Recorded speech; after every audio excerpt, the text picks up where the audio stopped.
ஹாய்ங்க எல்லாருக்குமே வணக்கம். எல்லாரும் எப்படி இருக்கீங்க? நான் ரொம்பவே நல்லா இருக்கேன். இன்னைக்கு நம்ம பார்க்க போற படம் முத்துக்கு முத்தாக படத்துடைய கதைச் சுருக்கம் தான். இந்த படம் 2011 மார்ச் 18ல ரிலீஸ் ஆனுச்சு. படத்துடைய director Rasu Madhuravan and music director Kavi Periyathambi. இந்த படத்துல விக்ராந்த், நட்ராஜ் இவங்க கூட மற்றும் பல நடிகர்கள் இருக்காங்க. இந்த படத்துல பார்த்தீங்கன்னா, ஒரு அம்மா, அப்பா இருக்காங்க. அவங்க பேரு பேச்சி, தவசி அப்படின்ற ஒரு கேரக்டர்ல இருக்காங்க. அவங்களுக்கு 5 பசங்க இருக்காங்க. 5மே ஆம்பள பசங்க தான். அவங்கள வந்துட்டு இவங்களுடைய வருமானத்த வச்சு இவங்க கொஞ்சம் கஷ்டப்படுற ஃபேமிலினாலும், இவங்களோட வருமானத்த வச்சு தன்னோட குழந்தைங்களுக்கு தேவையான விஷயங்கள்லாம் பண்ணணும் அப்படின்னு சொல்லிட்டு, அவங்களுடைய வருமானத்தில என்ன வருமோ, அத வச்சு அவங்க பசங்களுக்கு எவ்வளோ சந்தோஷமா பார்த்துக்கணும்னு பார்த்துட்டு வந்துட்டுருக்காங்க. இதில என்னன்னா, அவங்களுக்கெல்லாம் கல்யாண வயசு வந்துருச்சு. அப்போ மூத்த பையன் வந்துட்டு ஒரு ஸ்கூல் டீச்சரா வந்து இருக்காரு. அவங்களுக்கு கல்யாணம் பண்ணி வைக்கிறாங்க. அவங்களுடைய வேலை காரணமா அவங்க வந்து வெளியூர் போற மாரி ஆயிருது. அதனால அவங்க ஃபேமிலியோட வெளியூர் போயிடுறாங்க. 2வது பையனுக்கு பார்த்தீங்கன்னா, அவர் லவ் பண்ற பொண்ணு வந்து நல்ல ஒரு வசதியான வீட்டு பொண்ணு. அதனால அவங்க மாமனார் என்ன சொல்லிடுறாருன்னா, வீட்டோட மாப்பிள்ளையா வந்தா மட்டும் தான் நான் கல்யாணம் பண்ணி வைப்பேன்ற மாரி சொல்லவும், இவங்களுமே தன்னோட பையனுடைய சந்தோஷம் தான் முக்கியம் அப்படின்னு சொல்லிட்டு, வீட்டோட மாப்பிள்ளைய அனுப்பி வச்சுடுறாங்க. அவங்க தனியா போயிடுறாங்க. 3வதா ஒருத்தவங்களுக்கு பார்த்தீங்கன்னா, கல்யாணம் பண்ணி வைக்கிறாங்க. அது வந்து இவங்களுடைய எப்படின்னா, இந்த பேச்சி அண்ட் அவசி இவங்களுக்கு ரொம்ப க்ளோஸ் ரிலேட்டிவ் அப்படின்னா, இவங்களுடைய அண்ணன், அவங்களுடைய தங்கச்சி, அவங்களுடைய பொண்ணு அதான் அந்த பொண்ணு. அப்ப அவங்களுக்கு கல்யாணம் பண்ணி வச்சுடுறாங்க. தாய் மாமா பொண்ண வந்து அவர் வந்து கல்யாணம் பண்றாரு. அப்ப அவங்களும் தனியா தான் போயிருக்காங்க. இன்னொருத்தவங்களுக்கு படிப்பு வந்து எப்படி சொல்றதுன்னா, படிப்பு முடிச்சுட்டு ஐடி கம்பெனில வந்து ஒர்க் பண்றாரு. அதனால அவர் வெளியூர்ல போய் வேலை பார்த்துட்டு இருக்காரு. இன்னொருத்தர் என்ன பண்றாருன்னா, தன்னோட அண்ணியோடைய தங்கச்சிக்கு வந்து கல்யாணத்துக்காக ட்ரெஸ் எடுக்க போகும்போது, அந்த 2வது தம்பி இருக்காரு இல்லையா? அவருடைய ஒய்ஃப் தான். அப்ப அவங்க தங்கச்சிக்கு வந்து ட்ரெஸ் எடுக்க போகும்போது, போய் ட்ரெஸ் மாத்தும்போது அங்கருந்து ஃபோட்டோ எடுத்து, வீடியோ எடுத்தத வந்து பார்த்துட்டு, அங்க உள்ள ஒரு ஆள வந்துட்டு கொன்றாரு இவரு. அதனால இந்த 5வது தம்பி என்ன பண்ணிடுறாருன்னா, ஜெயில்ல போய் இருக்காரு. இந்த மாரி நடந்துகிட்டு இருக்கு.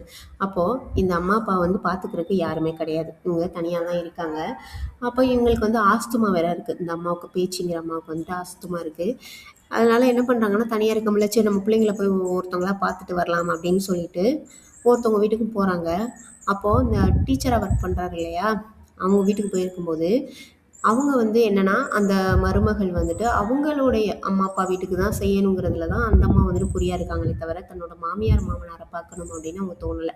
இவங்களுக்கு தேவையானதெல்லாம் அவங்க பையன் வாங்கிட்டு வந்து குடுக்கவும், அவங்களுக்கு வந்து பிடிக்க மாட்டேங்குது.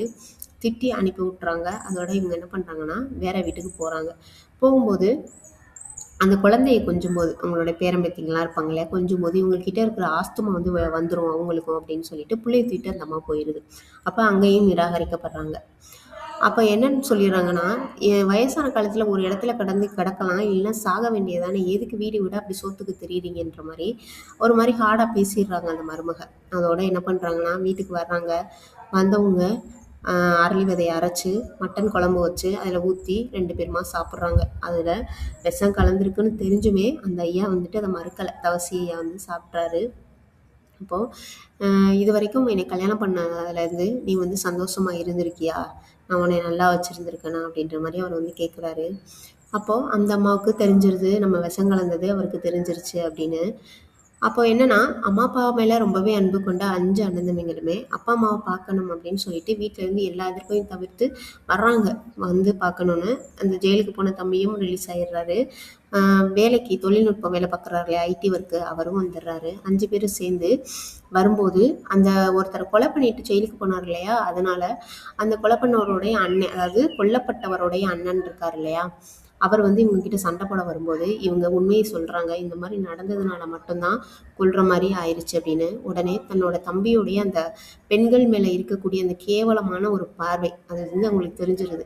தெரிஞ்சுட்டு என் தம்பி பண்ணது தப்பு தான் அப்படின்னு சொல்லிட்டு 5 பேரையும் சும்மா விட்டுறாங்க. அவங்க ரொம்ப சந்தோஷமா தன்னுடைய அம்மா, அப்பாவ பார்க்க வரும்போது 2 பேருமே இல்ல, உயிரோட இல்ல. இறந்து போய் கிடக்காங்க. அப்போ அ அப்பதான் அந்த மருமகளுகளுக்கெல்லாம் புரியுது. நம்ம பண்றது வந்துட்டு தப்பு அப்படின்னு. ஒரு மருமகள் வந்து அவ்ளோ வந்து அழுவுறாங்க. என்னைய மன்னிச்சுருங்க அப்படின்னு. இன்னொருத்தவங்க வந்து அழுவுற மாரி நடிக்கிறாங்க. அது பிடிக்கவே இல்ல விக்ராந்த் அவங்களுக்கு. அப்ப என்ன பண்றாங்கன்னா, போய் அடிக்கிறாங்க. நீ வந்து ஒழுங்கா வச்சிருந்தீன்னா எங்க அம்மாவ, எங்க அம்மாவுக்கு இப்படி ஒரு நிலைமை வந்திருக்காது. உன்னால தான்.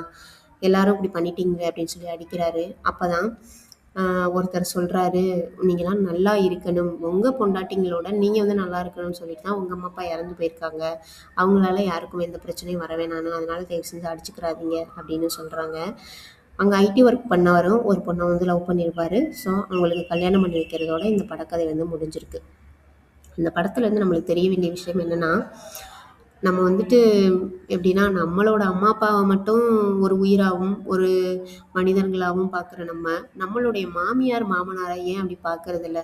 அவங்களும் ஒரு உயிர் தான், அவங்களுக்கும் பசிக்கும், அவங்களுக்கும் சாப்பாடு வேணும், அவங்களுக்கும் தேவையான பொருள் வேணும் அப்படின்னு யோசிக்கணும் இல்லையா? அவங்களுடைய பையனுடைய சம்பாத்தியத்தில் தான் நம்ம வாழ்கிறோம் அப்படின்னு ஒவ்வொரு மருமகளும் நினச்சாங்கன்னா இந்த மாதிரி பிரச்சனைகள் எதுவுமே வராது. இதுவே நம்ம வீட்டில் நடந்தால் எவ்வளோ மோசமான ஒரு மனநிலைமைக்கு நம்ம வந்து ஆளாயிருப்போம் இல்லையா? அதனால யாராக இருந்தாலும் ஒவ்வொரு மருமகளும் தெரிஞ்சுக்க வேண்டிய ஒரே விஷயம், நம்ம அம்மா அப்பா எப்படி நம்மளை வளர்த்துருப்பாங்களோ அதே மாதிரி தான் அவங்களும் அவங்க பையனை பாராட்டி சீராட்டி வளர்த்துருப்பாங்க. அதனால அவங்கக்கிட்ட வந்து சாப்பிட்றதுனாலையோ அவங்கக்கிட்ட எதுவும் கேட்குறதுனாலையோ எந்த தப்பும் கிடையாது. நம்மளுடைய அண்ணன் தம்பிங்க நம்ம அம்மா அப்பாவுக்கு பண்ணலைன்னா உடனே சண்டைக்கு போகிறோம்ல, அப்படி தானே இருப்பாங்க எல்லாருமே இல்லையா? அவங்களுக்கு உழைக்கிற வரைக்கும் நல்லா உழைப்பாங்க. உழைச்சி முடிச்சதுக்கப்புறமா அவங்களுக்கு பார்த்துக்க வேண்டியது நம்ம கடமை இல்லையா? ஸோ அந்த ஒரு விஷயம் மட்டும்தான் இதில் வந்து நல்ல ஒரு மெசேஜாக கொடுத்துருப்பாங்க. ஃபேமிலியோடு பார்க்க வேண்டிய படம். கடைசியில் எல்லாருக்குமே கண்ணில் கண்ணீர் வந்துடும். எவ்வளோ ஒரு கல் மனசுக்காரவங்களாக இருந்தாலும் இந்த படத்தை பார்க்கும்போது எண்டிங்கில் எல்லாருக்குமே அழுக வந்துடும். அப்படி ஒரு எப்படி சொல்கிறது, சென்டிமெண்ட்டான படம். எல்லாருமே கண்டிப்பாக பார்க்கணும். பார்க்காதவங்க இருந்தீங்கன்னா கண்டிப்பாக இந்த படத்தை பாருங்கள்.